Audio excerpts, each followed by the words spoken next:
Greetings, my friends. I just got back from a shoulder surgery, and yesterday I got back, and I wanted to talk a little bit about a technique I used based on the Wim Hof method last night and the difference that it made in my pain management. So before I start this off, most of you, if you're a regular watcher of this channel, you know that I really make an effort to answer all comments. I'm a one-handed typer for a while now. So my ability to answer comments is going to go way, way down, and I will be reading everything. I will be back to regular comment replying as soon as I can. But for this video and maybe some of the next ones, I'm really not going to be answering comments in the same way I do, if at all. So please forgive me for that. And I still really want to hear your thoughts and your ideas. So they sent me home with a big bottle of oxycodone, the prescription opiate that people get addicted to. And of course, if you know me, I have not taken any of those and do not desire to take any of those. I've been working up, and on my other channel, I'm probably going to go deeper into this in some upcoming videos. I've been working on some meditations, some mental ways to shift the mind as far as pain management goes. But last night, for some reason, I felt inspired to use the Wim Hof method breathing. And so today I'm going to share what I experienced last night and a twist that I put onto it that really made a difference. You curious? I haven't told you about this yet. No, you haven't. What I'm not going to go into in this video is how to do that Wim Hof breathing. There are plenty of videos out there on how to do it. So I'll be referencing the different parts of the Wim Hof breathing. If you want to know how to do it, go and check out some of those videos. Now, those videos are usually going to walk you through the physical part of it. So there's the deep inhales and exhales. And then there's the exhale and the breath retention, where you're holding your breath out for, until you feel like you need to breathe. Often it's a surprisingly large amount of time. Then there's the inhale, and you're holding that inhale for 15 seconds. So I'm kind of going to be talking about these three different sections: the breathing, the exhale retention, and then the inhale and the shorter retention. Now, those other videos, as I said, they're going to explain how to do the breathing, but often what they're not talking about Good idea. is the importance of the mental aspect. So this breathing is really a meditation. And as I'm doing the breathing in and out, choosing a focus point. And often the suggestion is to focus on your third eye area, kind of up here, or you can focus on your bodily sensations. And so, yeah, you've done some of this Wim Hof breathing before. And so I might focus on, sometimes people's lips will feel kind of numb or tingly, or you'll feel a sensation through your limbs, your extremities. And so really going into those sensations, or going into that point of focus between your, kind of up in your forehead. And the reason for this is that it's not just about the breathing. This is about a mental training of holding your focus.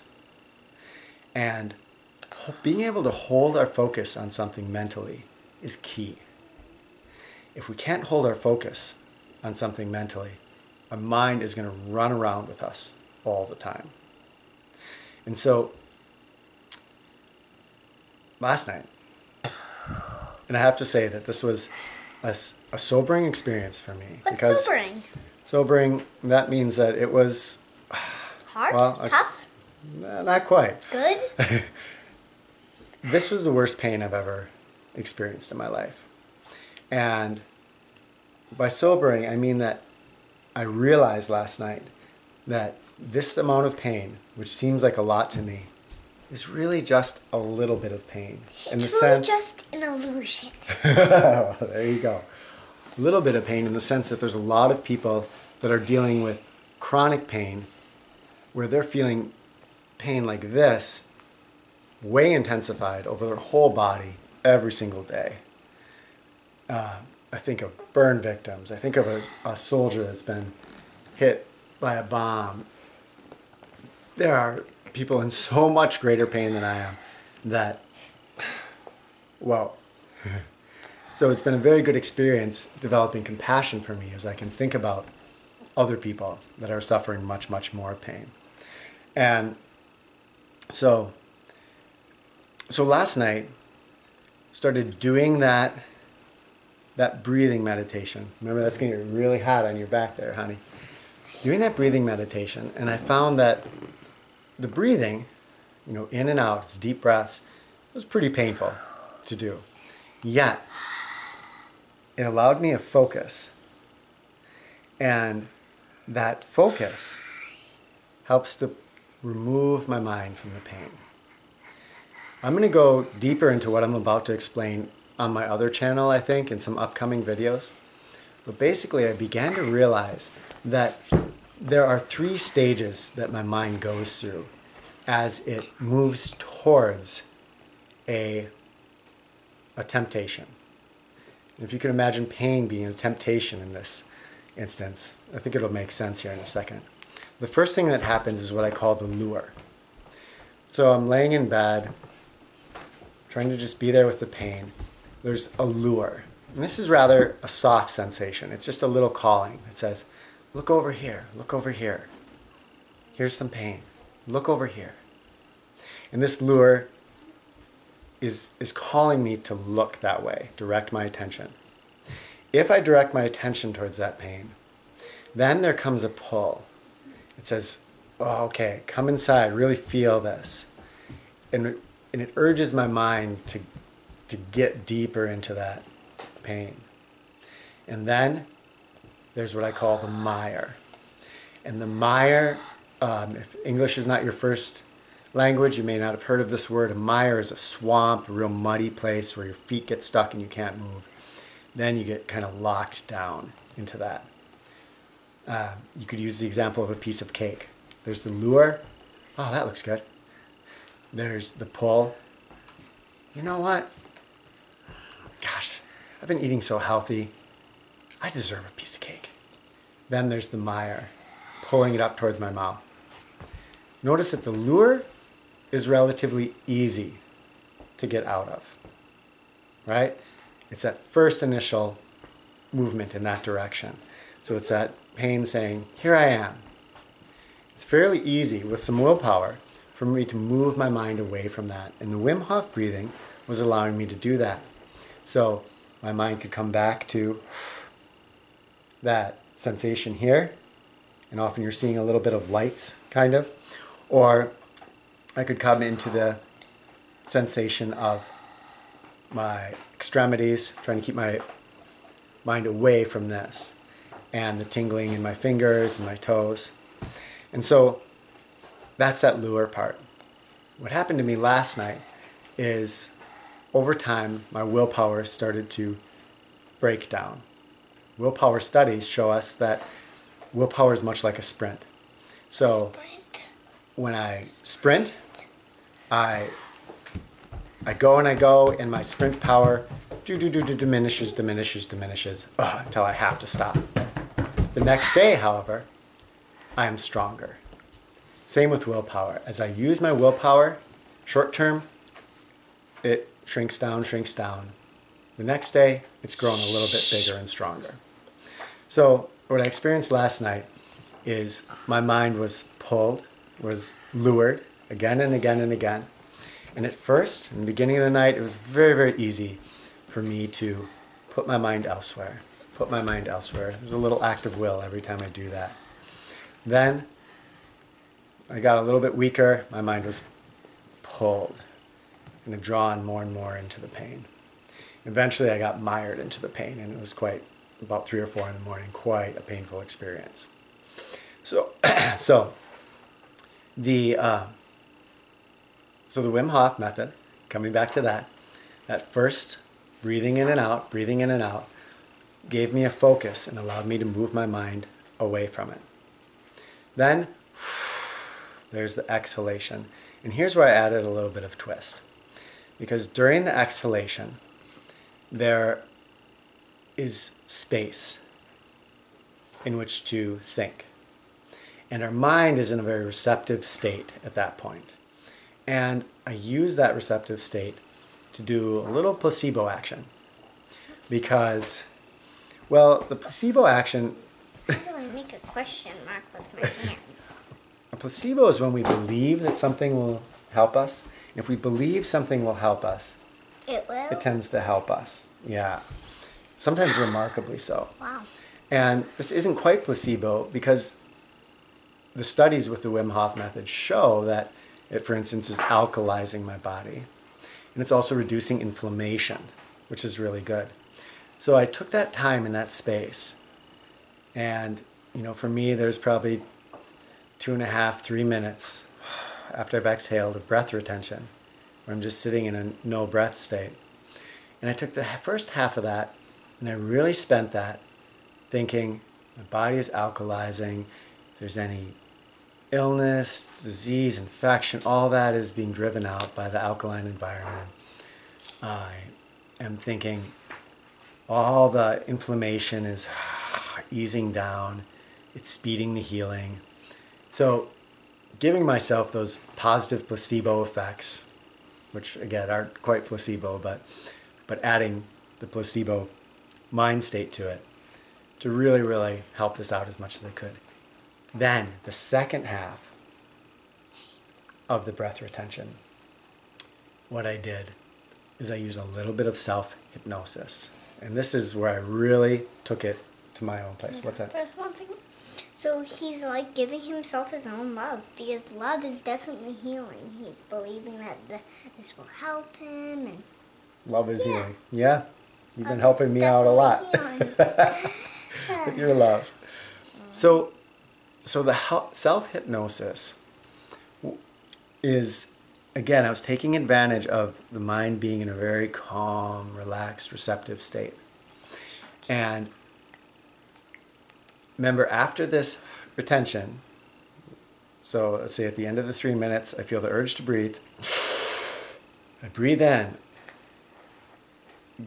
I get a strong burst of light, and my mind goes into a state of being where there literally was no pain. that's Yeah, for about 20 seconds each time I did that, there was a state where there was absolutely no cognizance of pain. And so what I did is on the second half of the retention part of that 3 minutes, I said to myself, Kenton, when you inhale, you're going to go into that painless state. And that painless state is going to spread out into your shoulder, and it's going to make it so that you have no pain over the next 2 to 3 days. And you can add placebo to this self-hypnosis, for instance, because sometimes I would say, Kenton, your doctor said that when you inhale and you go into this painless state is going to act as an analgesic. It's going to move into your shoulder, and you will not experience any pain for the next 2 to 3 days. That's really good. Yeah. The studies are showing that that I can pull my mind away from pain, and that's going to help in the moment. But hypnosis, or a little bit of self-hypnosis, extends things a little bit further. And that may be why today has been, I won't say it's relatively painless today, but it's pretty darn good. And so my experience of pain is fairly low. And I'll be doing the same thing again tonight.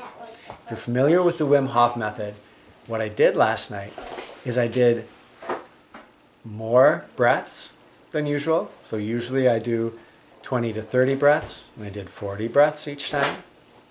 And instead of usually I do about 3 cycles, I did 5 cycles. That allowed me to go deeper into it. And again, I used the first stage, the breathing, to bring my mind away, noticing when there was that lure, and pulling my mind back to here or back to the sensation in my extremities. I used the second part, I divided it into two halves. The first part I just used as a general place to affirm a placebo effect of inflammation going down, any infection being eradicated. The second half I used self-hypnosis. I really affirmed to myself that when I took that breath, the third part, and went into that painless state, that painless state would move into my shoulder and would be a lasting effect that would reduce my pain significantly. I actually said I'd have no pain for the next 2 to 3 days. I wanted to share this because I think a fair amount of you have heard of the Wim Hof method, and this is an application of it that just kind of came to me last night, so I added some things to it. But I took his breathing method and added the placebo edition and the self-hypnosis edition. And I would say it helped significantly with my experience of pain. Again, there was a period after the Wim Hof that I kind of crashed. My willpower, I was trying other methods and my willpower kind of crashed and I went into a deep pain state. I tried the Wim Hof method again when I was in a lot of pain, and it helped to bring me out of it. So if you are someone who is currently experiencing pain, or you're going into pain because you have an upcoming surgery or something, I'd urge you to experiment with this. Check out online how to do that Wim Hof breathing and practice it beforehand so you have a feeling for it. And then maybe try this method. It's experimental, so you're being a guinea pig. If you do try it, I don't know anything about the long-term effects. This is, kind of pioneering something here. But I feel really good today. And it's made a big difference. Again, on my other channel, I'm going to be going deeper into some other methods that I've been using to manage this pain. And it goes much further than just pain management. It goes into being able to take our mind and put it where we want it to go. This is important stuff, I think, for all of us. Even today, in our regular lives, if we have access to pain medications, many of you, I'm sure, will vouch and say that it doesn't matter how many pain pills you're on, you're still in a lot of pain. And so the more we can learn to harness our mental energy, then it can just be in addition to the pain medications that we're on, and it can be helpful there. If you have been dealing with pain, or you've dealt with pain in the past, and you found some mental methods that really were helpful for you, please share in the comments. And your insight, your wisdom, is really going to help other people, because there's a lot of people in the world, probably a lot of people watching, who are dealing with some high levels of pain. Any help we can give each other is so appreciated. Yes. And again, please remember that I'm not going to be able to answer comments like usual. 1 second. Please go ahead. Yeah, friends, you just do the best and you're going to be great. You are so encouraging. My gosh. That's what everybody needs, is just a little encourager like you.